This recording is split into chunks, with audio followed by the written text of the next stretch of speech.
Okay, तो अभी हम लोग डिस्कस करेंगे गॉस लॉ के बारे में कि गॉस लॉ होता क्या है, और फिर देखेंगे कि गॉस लॉ का एप्लीकेशन क्या है।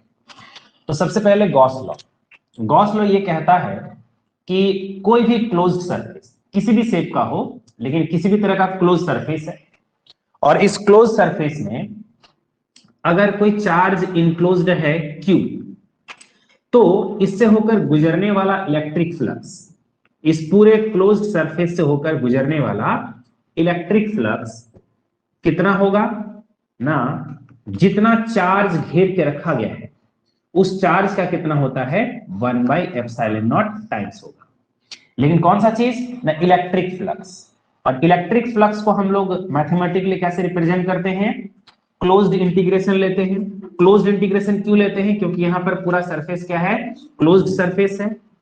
और इलेक्ट्रिक फ्लक्स, तो इलेक्ट्रिक फ्लक्स को हम लोग या तो फिर ईडीएस कॉस थीटा लिखेंगे, या फिर क्या लिखेंगे, ई डॉट डीएस लिखेंगे। ई डॉट डीएस मतलब इलेक्ट्रिक फ्लक्स। हम लोग शुरू करते हैं छोटे से सरफेस से होकर, डीएस सरफेस से होकर। मान के चलिए यहां पर कोई एक सरफेस ले लेते हैं, तो ये हो गया हमारा डीएस वाला एरिया, ये हो गया डीएस वाला एरिया। लेकिन चूंकि हम लोग क्लोज्ड इंटीग्रेशन कर रहे हैं, तो क्लोज्ड इंटीग्रेशन करने का मतलब क्या हो गया, पूरा सरफेस ही आ गया। अब ये प्रूफ कैसे करेंगे इसको, या फिर उससे पहले हम लोग एक बात और देख लेते हैं।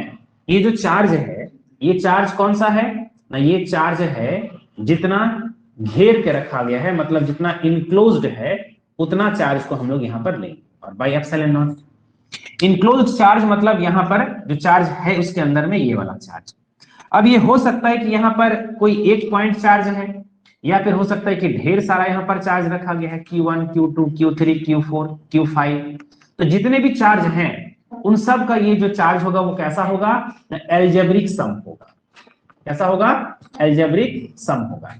तो algebraic sum of all the charges enclosed by that closed surface, यहां पर जितने भी क्लोज सरफेस हैं, सब जितना चार्ज को घेर के रखा है उन सब का सम होना चाहिए ये Q।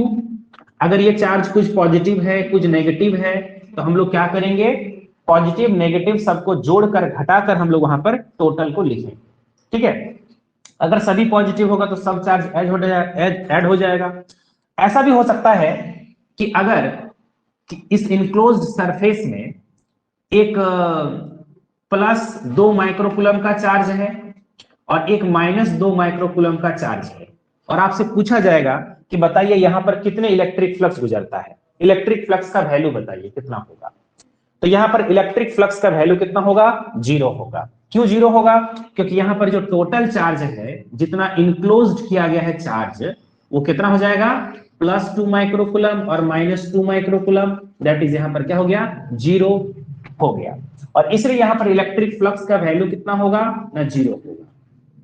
ओके, और अगर कोई चार्ज बाहर में है, मान के चलिए ये कोई सरफेस है, और इस सरफेस के बाहर में अगर कोई चार्ज है और यहां पर कोई चार्ज नहीं है, तो इससे होकर गुजरने वाला इलेक्ट्रिक फ्लक्स क्या होगा, 0 होगा। क्यों, क्योंकि जितने भी इलेक्ट्रिक फील्ड लाइंस गुजरेंगे ऐसे होंगे कि इधर से जितने इलेक्ट्रिक लाइंस ऑफ फोर्स यानी कि इलेक्ट्रिक फील्ड लाइंस इंटर करती है, इधर से उतने ही लाइन क्या होती है, निकल जाती है। तो इधर से घुसने वाली और इधर से जो निकलने वाली लाइंस हैं बराबर हैं, इसलिए यहां पर इलेक्ट्रिक फ्लक्स क्या हो जाएगा, 0 हो जाएगा। और इसमें क्या होता है, सिर्फ इलेक्ट्रिक फील्ड लाइंस बाहर की तरफ निकलती है, इसमें क्या होती है, एक तरफ से घुसती है तो दूसरे तरफ से निकलती है। कुल मिलाकर इलेक्ट्रिक फ्लक्स क्या होगा, 0 होगा। तो ये गॉस लॉ को लगाने का एक आइडिया है कि हम गॉस लॉ को कैसे लगाएंगे, कब क्या होगा। जब इस तरह का एक सिंपल क्वेश्चन रहता है तो आपको यहां पर ज्यादा कुछ लगाने का जरूरत ही नहीं है, क्योंकि टोटल चार्ज यहां पर क्या हो गया, 0, इसलिए इलेक्ट्रिक फ्लक्स क्या हो जाएगा, 0। ध्यान रहे ये क्वेश्चन बहुत इंपॉर्टेंट है, क्योंकि यहां पर ये क्वेश्चन दूसरे फॉर्म में आपसे दे सकता है। क्या दे सकता है कि when any closed surface encloses an electric dipole, then what is the electric flux through that surface. क्योंकि आप लोग जानते हैं कि जब बराबर और अपोजिट चार्ज रहता है तो इस चीज को इलेक्ट्रिक डाइपोल बोला जाता है। और यही क्वेश्चन अगर आपसे ऐसा दे देगा कि कोई इलेक्ट्रिक डाइपोल को घेर के रखा है, किसने घेर के रखा है ना, कोई क्लोज सरफेस ने घेर के रखा है, तो बताइए उस क्लोज सरफेस से होकर कितना फ्लक्स गुजर रहा है। तो जब डायपोल दे दिया है तो आप समझ जाइएगा डायपोल का मतलब जितना पॉजिटिव चार्ज उतना ही नेगेटिव चार्ज वहां पर क्या है, इनक्लोज्ड है, और उसके कारण वहां पर टोटल फ्लक्स क्या हो जाएगा, 0 हो जाएगा। तो ये तो था गॉस लॉ। अब गॉस लॉ को हम डिराइव कैसे करेंगे?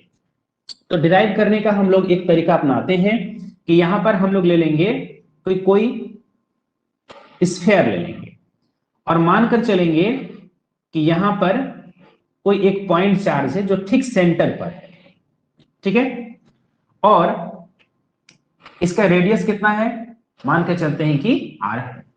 ओके, तो अगर ये पॉइंट चार्ज है तो हम लोग सबको जानते हैं कि पॉइंट चार्ज जो है वो radially outward electric field produce करेगा। पॉजिटिव चार्ज है तो इलेक्ट्रिक फील्ड यहां पर इस डायरेक्शन में होगा, यहां पर इस डायरेक्शन में होगा, चारों तरफ होगा। तो हम लोगों को शुरुआत कहां से करना पड़ता है, ई डॉट डी एस से करना पड़ता है। तो हम लोग यहां पर एक छोटा सा एरिया एलिमेंट ले लेंगे, और आप लोग जानते हैं कि एरिया एलिमेंट का जो डायरेक्शन होता है वो नॉर्मल टू दी प्लेन होता है। मतलब यहां जो मैंने प्लेन लिया है, जो सरफेस लिया है, उस सरफेस का क्या होगा, नॉर्मल होगा। किसका डायरेक्शन, ना एरिया वेक्टर का डायरेक्शन। तो एरिया वेक्टर को हम या तो फिर एन कैप लिखें या तो फिर हम क्या लिखेंगे, डीएस वेक्टर लिखेंगे। इलेक्ट्रिक फील्ड किधर है, वो भी उसी डायरेक्शन में है, कहीं भी ले लीजिए। यहां भी अगर आप कोई एरिया एलिमेंट को लेंगे तो यहां पर डायरेक्शन क्या होगा, इस तरफ होगा। इलेक्ट्रिक फील्ड किधर होगा, इसी तरफ होगा, ठीक। तो ऐसा होगा कि E डॉट ds जब हम लोग लेते हैं, ये E डॉट ds में EDS cos थीटा होता है। तो ऐसा होगा कि cos थीटा का वैल्यू ऑलवेज क्या होगा, 0 डिग्री होगा। क्यों होगा, क्योंकि ds जिस डायरेक्शन में है, ds जिस डायरेक्शन में है, E क्या है, उसी डायरेक्शन में है। दोनों का डायरेक्शन सेम है, इसलिए वहां पर क्या होगा, cos 0 डिग्री होगा, और इसका वैल्यू कितना होगा, E इंटू ds होगा। अब आपको क्या चाहिए, पूरे सरफेस के लिए फ्लक्स चाहिए, वो तो एक छोटा सा एरिया एलिमेंट का था। जब पूरा सरफेस के लिए लेंगे तो हम लोग यहां पर क्या करेंगे, इंटीग्रेशन लगा देंगे और यहां पर घेर देंगे, क्लोज लगा दिए, क्लोज इंटीग्रल है वो। तो यहां भी हम लोग इंटीग्रेशन कर दिए, यहां भी हमने इंटीग्रेशन कर दिया। अब हम लोग पहले से पढ़कर रख चुके हैं कि इलेक्ट्रिक फील्ड का वैल्यू क्या होगा। तो इलेक्ट्रिक फील्ड का वैल्यू होता है 1/4πε0 q/r², मतलब kq/r²। तो यहां पर E का वैल्यू हम रखते हैं, क्या रखेंगे, 1/4πε0 q/r² और इंटू क्या हो गया, ds। यहां पर इलेक्ट्रिक फील्ड का जितनी भी चीज है, यहां पर सब का सब कांस्टेंट है। क्यों कांस्टेंट है, क्योंकि यहां पर जितना इलेक्ट्रिक फील्ड होगा यहां पर उतना ही होगा, यहां पर उतना ही होगा। At all the surfaces on the, at all the points of the surfaces, हर जगह पर इलेक्ट्रिक फील्ड क्या होगा, कांस्टेंट होगा, बराबर होगा, ठीक है, क्योंकि एक गॉसियन सरफेस है। गॉसियन सरफेस के हर एक जगह पर इलेक्ट्रिक फील्ड क्या होता है, बराबर होता है। तो इलेक्ट्रिक फील्ड का वैल्यू 1/4πε0 q/r² में हर एक टर्म कांस्टेंट है, क्योंकि यहां पर चार्ज सभी पॉइंट के लिए बराबर ही है। मतलब इस पॉइंट, ये सरफेस के लिए भी चार्ज वही है, इस सरफेस के लिए भी चार्ज वही है, यही पॉइंट क्यू वाला। और आर क्या हो गया, रेडियस या डिस्टेंस, तो हर जगह से डिस्टेंस भी बराबर है, तो सबका सबको हमने कांस्टेंट मानकर बाहर निकाल दिया। तो इंटीग्रेशन होगा किसका, सिर्फ ds का होगा, क्योंकि ये जो ds है, यहां पर जो ds है, यहां पर जो ds है, सभी ds को हम इंटीग्रेट कर देंगे तो मेरा आ जाएगा टोटल एरिया आ जाएगा। तो सबसे पहले यहां पर हम सबको बाहर कर लेते हैं, तो 1/4πε0 यहां पर आ जाएगा q/r², और ये ds का जब इंटीग्रेशन करेंगे तो हो जाएगा s मतलब हो गया टोटल सरफेस एरिया। तो टोटल सरफेस एरिया होता कितना है, चूंकि ये स्फीयर है तो स्फीयर का सरफेस एरिया आप लोग को मालूम है क्या होता है ना, 4π और जितना रेडियस है उसका स्क्वायर, तो 4πr²। तो यहां पर 4πr² अगर कैंसिल हो गया तो क्या बचा, देखिए 1/ε0 इंटू क्यू, जो कि यही वाला आ गया 1/ε0 इंटू क्यू। तो गॉस लॉ आपने प्रूफ कर लिया। तो गॉस लॉ का प्रूफ भी बहुत छोटा सा है और बहुत इजी है। किसी पॉइंट चार्ज के चारों तरफ एक स्फीयर हम एज्यूम कर लेंगे और इस तरह से इंटीग्रेशन कर देंगे तो आ जाएगा, ये गॉस लॉ प्रूफ हो जाएगा, ठीक है। तो गॉस लॉ के बाद अब हम लोग नेक्स्ट मतलब वीडियो में देखेंगे कि इसके एप्लीकेशंस क्या क्या हैं। ओके।